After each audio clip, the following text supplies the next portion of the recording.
Selamat datang di Lombik Channel.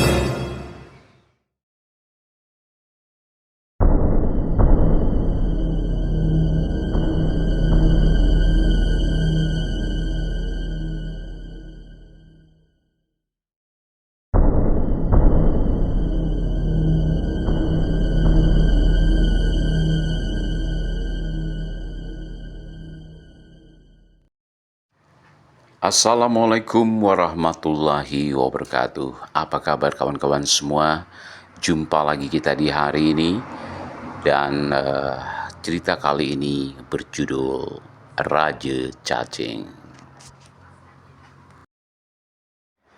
Sudah beberapa bulan terakhir ini, Pak Imron terbaring, tergeletak di tempat tidur, tak berdaya. Pak Imron sakit.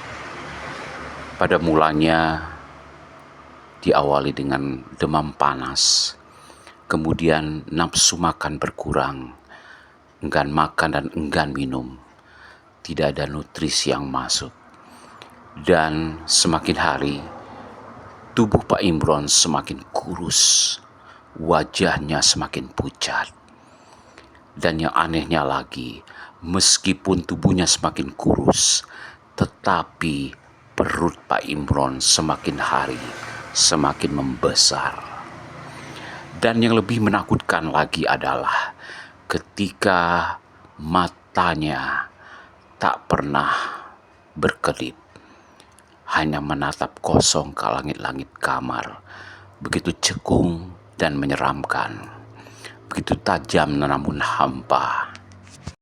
Dan tak kalah anehnya lagi adalah tubuh Pak Imron mengeluarkan aroma yang sangat menusuk hidung, yaitu bau busuk yang teramat sangat. Entah penyakit apa yang diderita oleh Pak Imron. Semua telah dilakukan pemeriksaan, baik secara medis oleh tim dokter maupun secara gaib oleh para dukun. Tetapi hasilnya serba membingungkan. Analisa dan diagnosa dari para dokter mengatakan bahwa semua baik-baik saja. Tekanan darah, kemudian detak jantung, bahkan hasil labor pun menunjukkan semua baik-baik saja. Sedangkan para dukun ataupun paranormal juga belum bisa menentukan ini penyakit apa. Tetapi di antara para dukun yang pernah menangani ataupun mengobati Pak Imron, ada salah satu ataupun seorang dukun yang mengatakan bahwa Pak Imron terserang dengan penyakit santet, yaitu Raja Cacing. Sebelum Pak Imron jatuh sakit, tubuhnya sangat bugar sekali, bahkan terkesan atletis. Dan Pak Imron adalah seorang yang sangat kasar, bahkan terkesan arogan. Hal ini disebabkan karena Pak Imron merasa mempunyai ilmu kebal dan kemudian juga ilmu bela diri. Dan tidak kalah penting adalah Pak Imron mempunyai banyak uang. Dan hal ini dikarenakan Pak Imron berprofesi sebagai makelar tanah. Sikap dan sifat arogan dari Pak Imron membuat orang-orang terkadang enggan untuk berurusan dengan Pak Imron. Apalagi ketika mereka tahu ketika Pak Imron kalah di dalam berdebat ataupun bertengkar, ataupun dalam bahasa Belitung adalah becelatu, tak segan-segan bogem mentah sering Pak Imron layangkan kepada lawan bicaranya. Dan hal ini membuat orang-orang sangat takut dengan Pak Imron. Di saat Pak Imron masih sehat, kawan-kawannya banyak sekali, dan hal ini dikarenakan pundi-pundi keuangan dari Pak Imron selalu mengalir. Bahkan hampir setiap minggu Pak Imron mempunyai banyak keuntungan dari jual beli tanah, dan hal ini juga membuat Pak Imron sangat digemari oleh para wanita penjajah cinta. Tetapi ketika Pak Imron jatuh sakit, semua teman-temannya mulai menjauh, apalagi ketika mereka membesuk Pak Imron. Tak ada yang pernah datang lagi ataupun kembali lagi untuk membesuknya. Mereka tidak akan pernah sanggup dan tahan untuk berada di kamar Pak Imron, sebab aroma bau busuk yang menyengat hidung membuat mereka merasa ingin muntah. Bahkan dari kerabat ataupun keluarga Pak Imron pun tidak ada lagi yang ingin mendekat, sebab mereka tidak akan sanggup ketika berhadapan ataupun berdekatan dengan Pak Imron yang mengeluarkan bau busuk seperti bau bangkai. Dan satu-satunya orang yang masih tetap setia merawat Pak Imron adalah istrinya. Sedangkan 6 orang anaknya semuanya tak pernah peduli dengan bapaknya yang sedang sakit, yaitu Pak Imron. Hal yang aneh sering terjadi di rumah Pak Imron, yaitu ketika menjelang azan maghrib maupun azan isya ataupun azan subuh. Seiring itu pula sering terjadi yaitu lolongan anjing yang saling bersaut-sautan di sekitar rumah Pak Imron. Dan di saat itu pula tubuh Pak Imron menggelepar seperti orang sedang menahan rasa sakit. Dan tidak kalah menjijikkan lagi adalah bau busuk yang teramat sangat dan kemudian juga berbaur dengan bau kemenyan.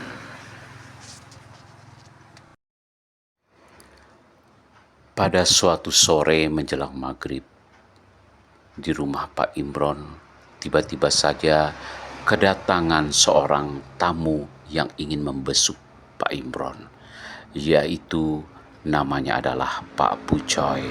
Demikian orang tersebut memperkenalkan diri. Wajahnya pucat, lusuh, bahkan ada terkesan belum mandi. Dan Ibu Imron menyambut kedatangan tamunya tersebut dengan sedikit terheran, sebab baru kali ini istrinya Pak Imron melihat orang yang bernama Pak Bucoy ini. Kemudian istrinya Pak Imron mempersilahkan tamunya tersebut untuk menuju ke ruang Pak Imron. Tetapi Pak Bucoy tadi menolaknya, sebab kedatangan beliau ke rumah itu hanya ingin bertemu dengan istrinya Pak Imron, sebab ada hal penting yang ingin diceritakan oleh Pak Bucoy. Mendengar penjelasan dari Pak Bucoy, istrinya Pak Imron hanya diam saja dan mempersilahkan kepada tamunya tersebut untuk menceritakan apa yang ingin disampaikan kepada istrinya Pak Imron.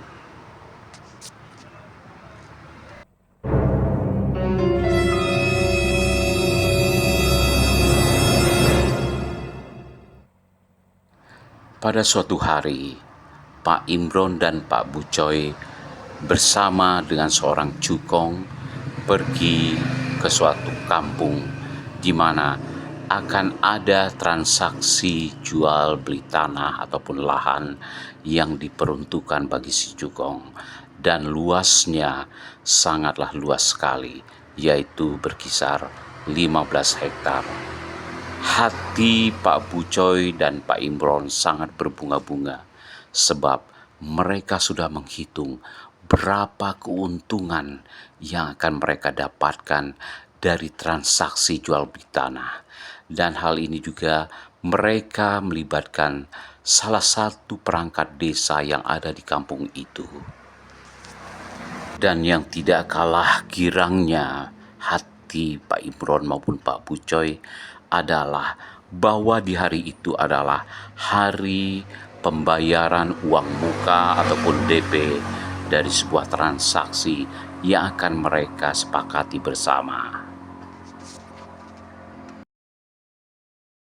Singkat cerita, sampailah Pak Imron, Pak Bucoy, serta Cukong dan perangkat desa di lokasi di mana lahan yang akan ditunjukkan oleh mereka kepada si Cukong ini adalah batasan di sebelah timur, di sebelah barat dan utara serta selatan. Dan kemudian juga menunjukkan surat-surat dari perangkat desa. Ini adalah sesuatu yang akan mereka sepakati bersama. Ketika Pak Imron dan Pak Bucoy serta perangkat desa sedang berbincang-bincang dan membicarakan tentang lahan tersebut kepada si Cukong, tiba-tiba saja ada beberapa orang kampung bersama Ki Dukun datang mendekati ke arah mereka, dan Ki Dukun menunjukkan bahwa ini adalah lahan yang tidak boleh diperjualbelikan, sebab Ki Dukun menyebutkan bahwa di situ ada hak beliau dan orang-orang kampung. Bahkan di bagian belakangnya adalah sebuah tanah adat yang tetap harus dipertahankan.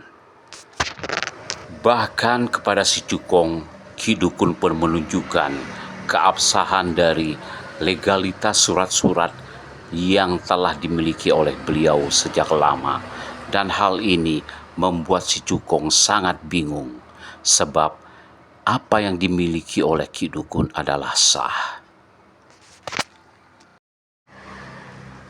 Perdebatan dan adu mulut pun tak terelakkan lagi antara Pak Imron, Pak Bucoy, dan kemudian juga perangkat desa yang menjelaskan kepada si Cukong bahwa tanah tersebut adalah tanah tidak bertuan.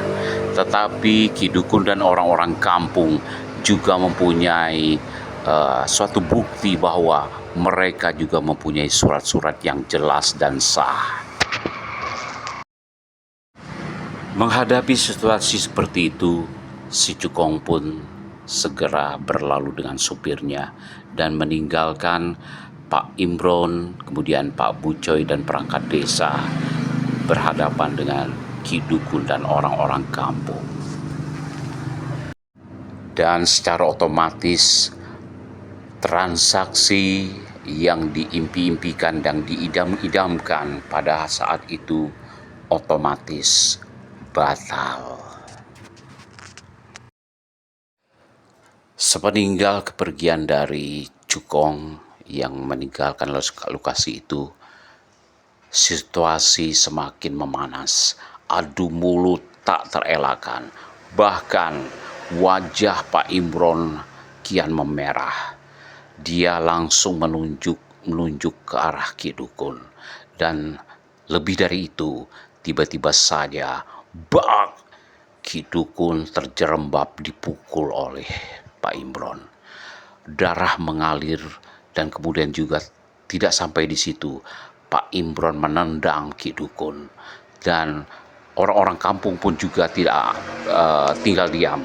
Mereka mengeroyok, tetapi kekuatan dan ilmu kebal dari Pak Imron telah membuat mereka semua tak berdaya. Dan yang tidak kalah sadisnya lagi, dalam keadaan Ki Dukun tidak berdaya, tiba-tiba saja Pak Bucoy meludahi Ki Dukun. Sementara perangkat desa hanya diam. Akhirnya orang-orang kampung dan Ki Dukun pun ditinggalkan oleh Pak Imron dan Pak Bucoy serta perangkat desa dalam keadaan tidak berdaya, sebab semua mereka dalam keadaan babak belur. Sebab kelima orang kampung dan Ki Dukun tidak sanggup ternyata untuk mengalahkan ilmu kebal dan ilmu bela diri yang dimiliki oleh seorang Pak Imron yang mempunyai sifat arogan dan egois. Tetapi sejak kejadian di hari itu, hal yang aneh terjadi terhadap Pak Imron dan Pak Bucoy. Keduanya jatuh sakit hingga tibalah seperti yang dialami oleh Pak Imron sekarang ini. Istri Pak Imron yang sedari tadi mendengarkan cerita dari Pak Bucoy tiba-tiba saja mendengar suara azan maghrib berkumandang, pertanda waktu maghrib telah tiba, dan bersamaan dengan itu pula, seperti biasa, suara lolongan anjing saling bersahutan, dan itu membuat suasana kian mencekam. Dan tiba-tiba saja, hujan turun dengan begitu lebatnya. Ketika itu juga, istrinya Pak Imron melihat di sekeliling, kemana perginya Pak Bucoy, seakan menghilang bagai ditelan bumi. Istri Pak Imron merinding ketakutan dan segera berlalu ke dalam rumah dan rapat-rapat menutup pintu, mengunci, dan kemudian istri Pak Imron terdiam dalam rasa yang begitu mencekam dan horor. Dan bersama dengan itu pula, dari kamar Pak Imron terdengar suara Pak Imron sedang merintih menahan rasa sakit yang teramat sangat. Dan tubuhnya menggelepar, bau busuk pun kian menyeruak ke seluruh ruangan. Dan tiba-tiba saja tubuh Pak Imron diam tak bergerak. Dalam situasi yang penuh kebingungan seperti itu, istrinya Pak Imron pun menelpon dokter pribadi yang biasa memeriksa keadaan Pak Imron. Dan dari hasil pemeriksaan dokter bahwa dinyatakan pada malam hari itu juga Pak Imron meninggal dunia. Tak ada isak tangis, tak ada tetesan air mata dari istri Pak Imron. Seakan beliau memang sudah merelakan kepergian Pak Imron. Dan istri Pak Imron pun menyadari mungkin ini adalah akibat ulah dari suaminya sendiri yang memang arogan, egois, dan sombong. Singkat cerita, keesokan paginya akhirnya Pak Imron pun dimakamkan di pemakaman umum. Para pelayat dan tetangga yang berdatangan satu demi satu kemudian pulang ke rumah masing-masing. Dan di balik cerita di hari itu ada sesuatu yang aneh yang istri Pak Imron dengar dari salah satu para pelayat, yaitu mereka bilang bahwa Pak Bucoy sudah meninggal seminggu yang lalu. Merinding ketakutan istri Pak Imron dan dalam hatinya bertanya, siapa jadi yang datang kemarin sore menjelang maghrib menceritakan tentang kejadian terhadap Pak Imron. Apalagi tiba-tiba saja ketika hujan turun dan azan maghrib berkumandang, sosok yang bernama Pak Bucoy tiba-tiba saja menghilang. Dan istri Pak Imron mengambil suatu keputusan bahwa itu adalah hantu.